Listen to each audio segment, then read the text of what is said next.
"I can't make head or tail of it," he said. "Can you?" Midwinter read the letter slowly aloud.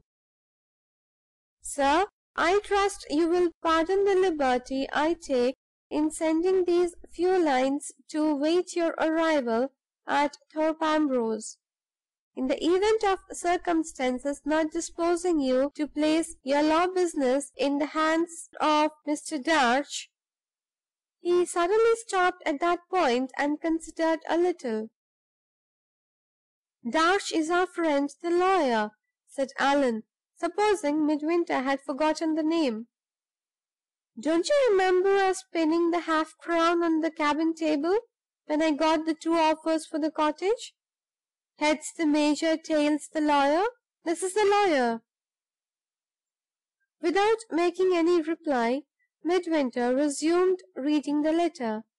"In the event of circumstances not disposing you to place your law business in the hands of Mr. Darch, I beg to say that I shall be happy to take charge of your interests, if you feel willing to honor me with your confidence. Enclosing a reference, should you desire it, to my agents in London. And again apologizing for this intrusion, I beg to remain, sir, respectfully yours, A. Pedgift, Sen." "Circumstances?" repeated Midwinter, as he laid the letter down. "What circumstance can possibly indispose you to give your law business to Mr. Darch?" "Nothing can indispose me," said Allan. "Besides being the family lawyer here, Darch was the first to write me word at Paris of my coming in for my fortune; and if I have got any business to give, of course he ought to have it." Midwinter still looked distrustfully at the open letter on the table. "I'm sadly afraid, Allan, there is something wrong already," he said. "This man would never have ventured on the application he has made to you, unless he had some good reason for believing he would succeed. If you wish to put yourself right at starting, you will send to Mr. Darch this morning to tell him you are here, and you will take no notice for the present of Mr. Pedgift's letter." Before more could be said on either side, the footman made his appearance with the breakfast tray. He was followed, after an interval, by the butler, a man of the essentially confidential kind, with a modulated voice, a courtly manner, and a bulbous nose. Anybody but Allan would have seen in his face that he had come into the room having a special communication to make to his master. Allan, who saw nothing under the surface, and whose head was running on the lawyer's letter, stopped him bluntly with the point blank question: "Who's Mr. Pedgift?" The butler's sources of local knowledge opened confidentially on the instant.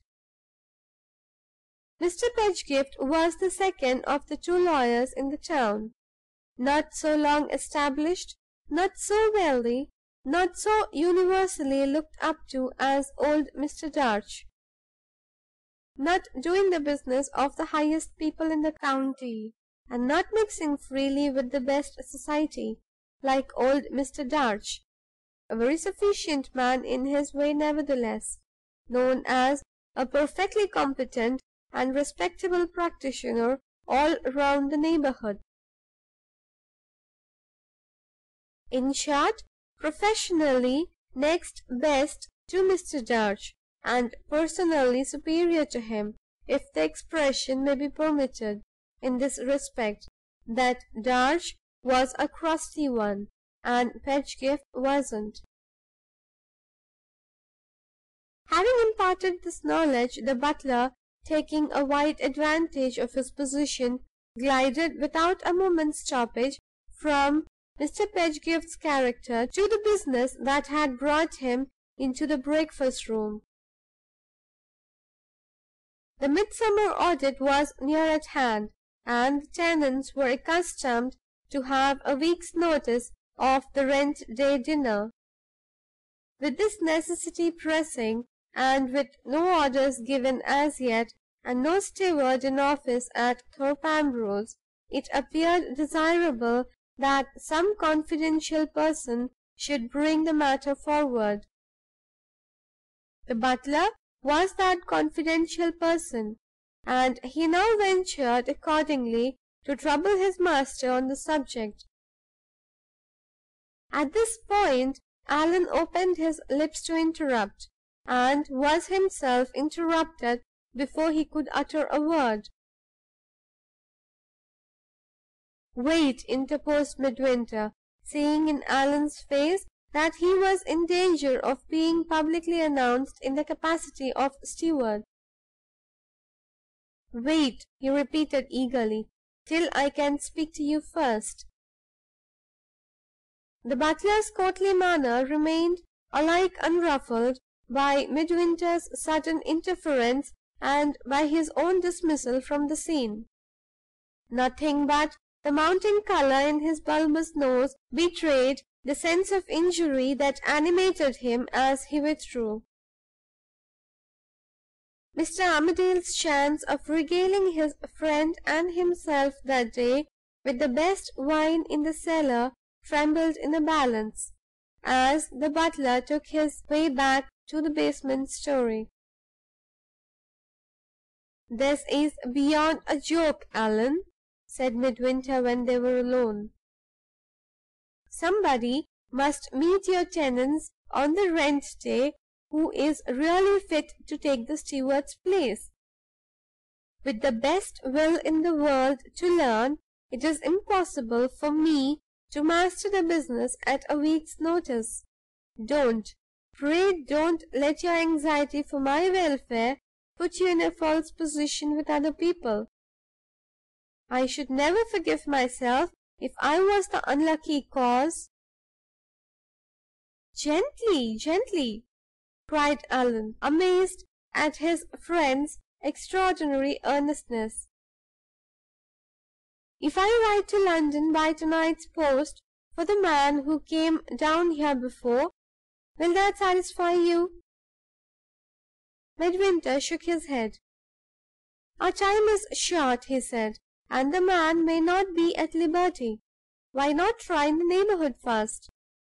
You were going to write to Mr. Darch. Send at once, and see if he can't help us between this and post time." Allan withdrew to a side table on which writing materials were placed.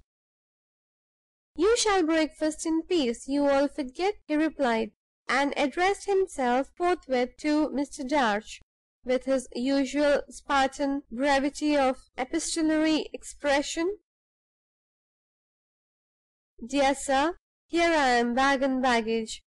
Will you kindly oblige me by being my lawyer? I ask this because I want to consult you at once. Please look in the course of the day, and stop to dinner if you possibly can. Yours truly, Allan Armadale."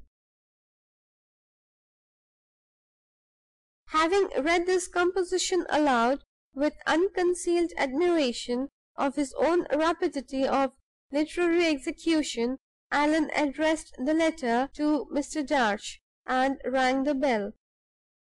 "Here, Richard, take this at once, and wait for an answer. And I say, if there is any news stirring in the town, pick it up and bring it back with you.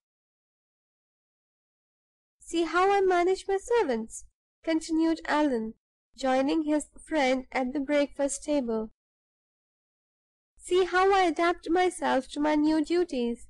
I haven't been down here one clear day yet, and I'm taking an interest in the neighborhood already." Breakfast over, the two friends went out to idle away the morning under the shade of a tree in the park.